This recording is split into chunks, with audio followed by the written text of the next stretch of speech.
Hey, what's up guys? Luke Profits. This is going to be a quick tutorial that goes over how to get your Amazon account set up and ready for dropshipping. I am assuming that you already have an Amazon seller account. Here I am on Amazon Seller Central, which is just, of course, the main place that you manage everything. And I'm going to hover over settings here. You notice if I come down a little bit, we've got return settings and shipping settings. Those are really the two main things that we need to adjust. So we got to make sure that we get returns correct, because with us not being the people who are physically shipping the item, that being Walmart in this example, if the buyer has a problem and needs to return it, we don't want them shipping it to our house because that's not very helpful. We want them to ship it back to Walmart. And, usually Walmart and whatever other suppliers you're using, they're going to be able to give you a free prepaid return shipping label. So we want to be able to get that label from Walmart and then give it to the buyer so that when the buyer returns it, it goes back to Walmart and not to us. Of course, it depends. I'm just using Walmart as an example. I'd really suggest using smaller suppliers, and I'll even go into some examples of those,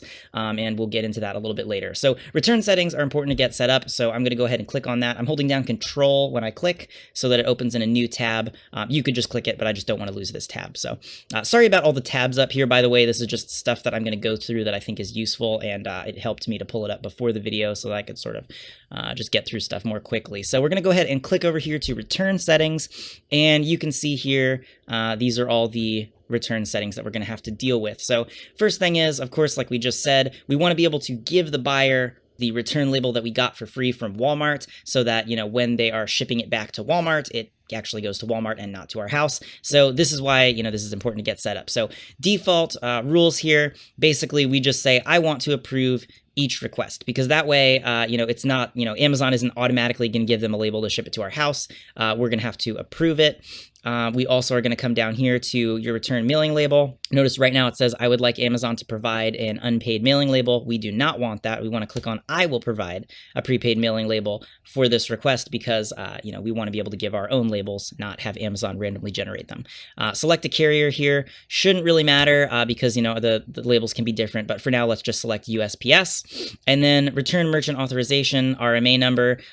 We are going to do, I want to provide a return merchant authorization number, just in case we don't need Amazon randomly generating stuff for us. Now, also right here, you see return instructions. This is just like what the buyer is going to see are the instructions. And we just want to give them, some general instruction. Doesn't have to be anything too fancy. Paste it in here. I'll just read it for you real quick. Returns are accepted within 30 days of receiving the item. A free prepaid shipping label will be provided to allow you to return the item. Once you receive the prepaid shipping label, apply the shipping label to the package, then simply drop off the package at any USPS, UPS, or FedEx, depending on shipping service, or FedEx location.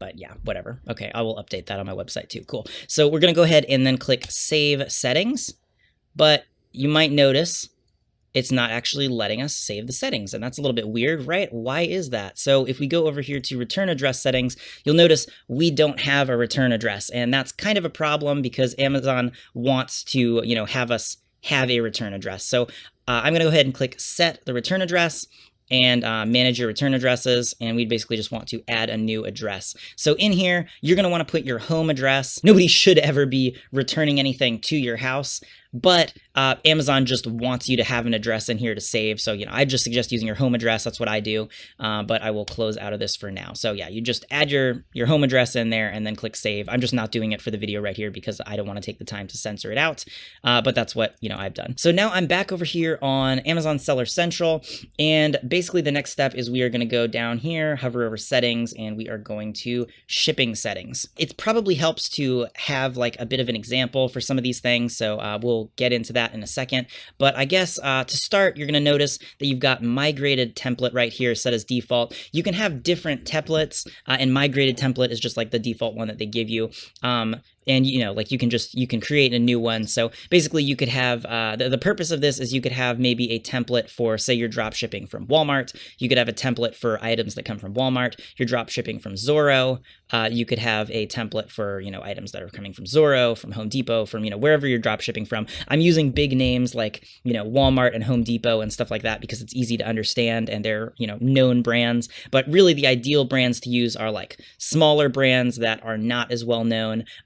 And also, some people like read into this too much. Like a lot of people start with Walmart and are totally fine, and a lot of people use Home Depot and are totally fine. It's just the more obscure of a supplier that you use for dropshipping, the better.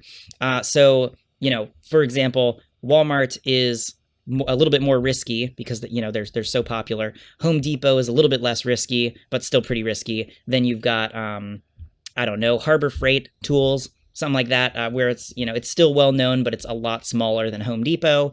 Harbor Freight would be a safer supplier to use for drop shipping than Home Depot would or Walmart would or something like that. So sort of like the more obscure it is, the better, but you don't have to think about it too much and, don't make a huge deal out of what supplier you're using. So basically, if you're dropshipping from, say we were dropshipping from Harbor Freight, we're dropshipping from Walmart, we're dropshipping from all these different ones, we can create different shipping templates for each of those so that just when we're listing an item, we can, pick the correct template and just sort of have everything set up and ready to go. But really, whatever's default is, what's going to happen when you are going to create a listing, and that's really all that I'm going to worry about for this one. So we're going to go ahead, with this selected, we're going to go ahead and edit template, and that will pull this up here. So you can give this a name. You could just call it default template. You could even call it like Walmart template. I can't spell.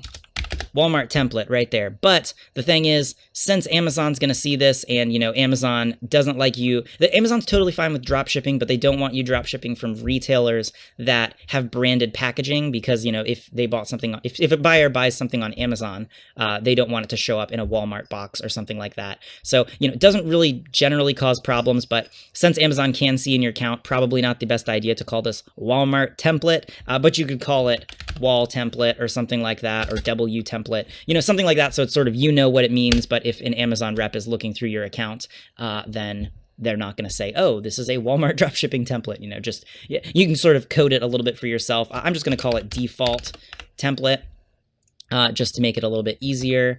And we can leave this stuff at default, scroll down here, and then this is our main spot where we're looking at settings. So I'm going to turn off free economy. Even though we are using free economy, basically, I'm just going to put it under standard shipping, and we're also going to have expedited shipping. There's a trick there that can make you a little bit more money that we'll talk about in a second as well. Since we're drop shipping, we really don't want to have 2-day delivery because that can cause problems with the handling time and stuff like that. Because basically, these have to do with, how long it actually, the post office has it. Once the post office gets it, how long are they gonna, how long does it take for the post office to deliver it to you?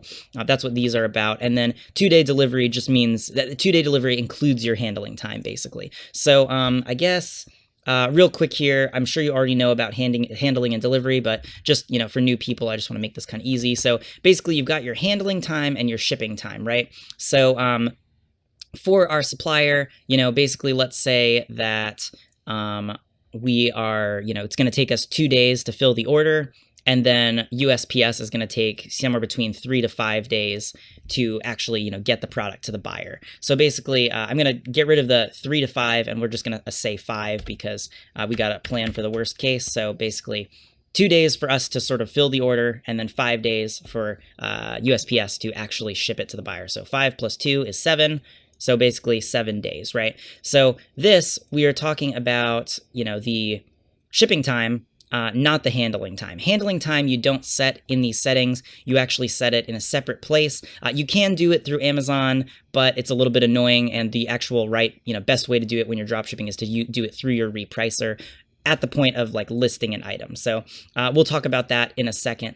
But yes, so let me undo this here.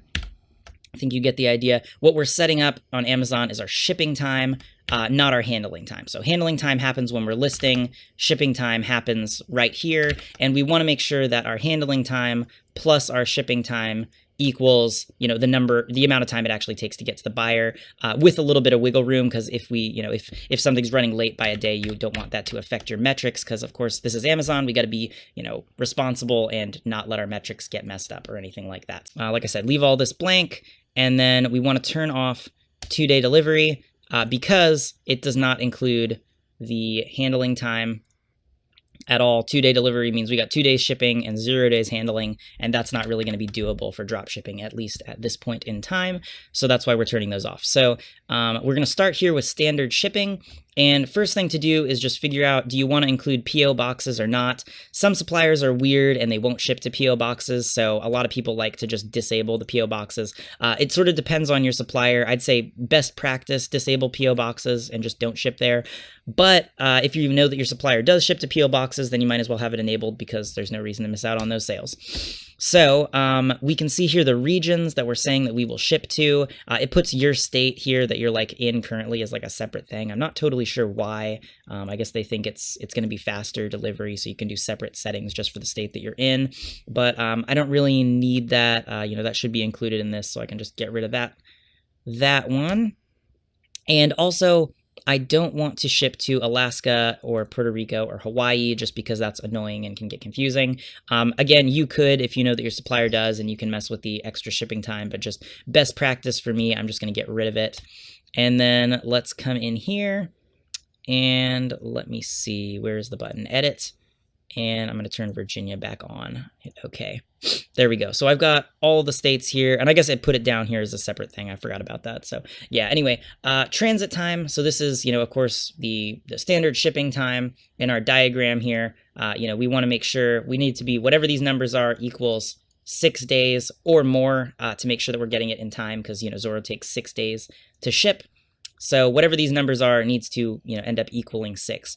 So we're going to set, 2 to 4 days, because that gives us 4 days. The big number is what matters here. So if we look here, we're going to do 3-day handling time. This has not been set up yet. Of course, that's going to be set up through the other software. And then 2 to 4 days gives us 4 days. So 4 plus 3 equals 7. And since that is bigger than 6, we're basically going to have our 6 days to actually get the product to them. And then, 1 extra day of wiggle room. So we need to order this within 2 days of getting the sale. And then we will be good for sure. We need 6 days. But here we're giving 7 days. So we got 1 day of wiggle room, and then we're good there. This is what we want to do, 2 to 4 to 4. Now shipping fee, we're going to actually change this and do item, and we're just going to change this to $9.95. And what we're saying there is basically, if you order 1 item, it's free. If you order, more than that, then you're going to pay an extra $9.95 for each additional item for shipping. It's just kind of a little trick that can help you make a little bit more money here. So we're going to do this one as well, $9.95. Now you could set this to 0, but the thing is, if somebody's ordering multiple quantity, they're just gonna be like, oh, I got to pay a little bit more for shipping, and most people don't care and will just pay it because they don't even like. Most people just don't care. They're not like, oh, it costs $10 more for the shipping a second one. I could just order 2. Individually, I could order 1 and get free shipping, and another and order free shipping, but most people just don't care, and they'll just order both together, and they'll just pay an extra $10, and that's straight $10 profit to our pocket, which is awesome. Now let's come down here to expedited shipping. Now, since we're drop shipping, we don't actually have control of how quickly the, product gets shipped. All we have control of is how quickly we order it. So, maybe we could order it the same day versus, the day after we get the sale or something like that, and that would cut down the shipping time a tiny little bit. But we can offer expedited shipping, and as long as we can still make that shipping time, we're going to be good. So, how here with standard shipping, we were saying we're going to get it to them within 7 days, but then when we looked on here, we can actually get it to them within 6 days. Well, for expedited shipping, we need to end up making 6 days, right? But if we can do it here, we can just change this to 3 days. So we're going to keep our handling time at 3 days. But instead of having this be, 4 days shipping, we're going to set this to 3 days shipping, which really we don't have control over. But it doesn't matter, because as long as we are, shipping our items the same day that we get the sale, we're going to be fine and get it there within 6 days. So really the shipping service is the same. It's just this can be a way to make extra money. So, we can say expedited shipping is available for just $9.95 per item, plus $9.95 for each additional item. And then say 1 to 3 days, because our handling time is 3 days, and then our shipping time is 3 days, which equals 6.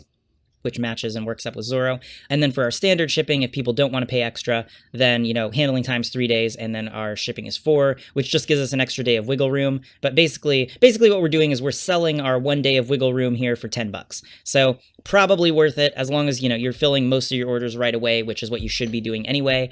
Then it's just kind of an easy way to make an extra like $10 per sale for some people, because some people will pay for expedited shipping. And, you just have to make sure you're actually filling your orders same day, because if you are, waiting a day and then filling them the next day, then that could cause you problems and maybe you wouldn't want to do it. But for me, that's an easy way to make a couple extra bucks if people want to pay for extra shipping and I'm just, filling it a day earlier. That seems like a pretty good deal. So cool. We've got standard shipping set up and we've got expedited shipping set up. So I'm going to go ahead and click save. Final thing here that I want to go over, if you want to figure out, where your sales are going to show up and how you can see returns and, all this different stuff, basically just come on here to Amazon Seller Central, and then notice you've got this little orders thing here, manage orders. You can open that and, this is where all your orders are going to show up, and you've got, pending, unshipped, canceled, shipped, got all this different stuff, different information, but this is where your orders are going to show up. And then you've also got performance here. If you go ahead and click on account health, and open that up, you can kind of see your statistics for your account. So Amazon is pretty strict on their metrics, so it's not hard to meet all of these metrics. It's just you have to be on top of it and make sure you're not messing anything up. So basically, you've got sort of 3 categories. You got your customer service performance, you got your policy compliance, and you got your shipping performance. Policy compliance is pretty easy. That just sort of has to do with, the stuff that you list and making sure you're not listing bad items. We'll go over this in the next part, but, pretty easy. This is the easiest one, is to just make sure you're not listing bad stuff. And RepriceUp has tools that make that very, very easy. And then customer service performance and shipping performance. So basically, your customer service performance, your metric that matters here is your order defect rate, and your order defect rate is affected by any of these things. So negative feedback, which is anything that's like less than 3 stars.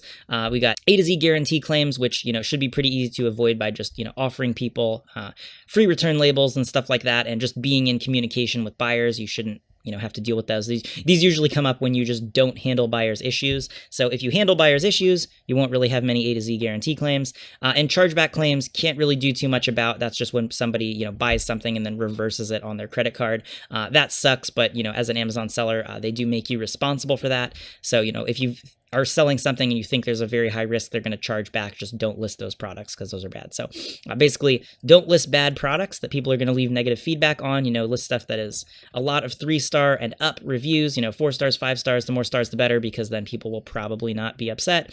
And then, handle buyers' customer service problems so that they don't end up going to the claims and causing you problems here. And you just need to have less than 1 issue out of every 100 orders, basically. So every 100 sales you get, just, don't have more than 1 issue, and you're going to be fine. So it's just why you want to be careful to keep your metrics pretty tight. And then shipping performance, this is just, we want to be under 4%. So on late shipment rate, we want to make sure that we're always hitting those shipping times. And pre-fulfillment cancel rate, you can't really cancel orders on Amazon because they make it hard. There's a trick where you actually can cancel orders, but you shouldn't do it too much. And I've got a whole video on that. And then valid tracking rate is very easy as well, because that's just, your tracking numbers. Let's see, what else can we go over? If you want to know where to manage your returns, you'd mouse over orders and then come down to manage returns.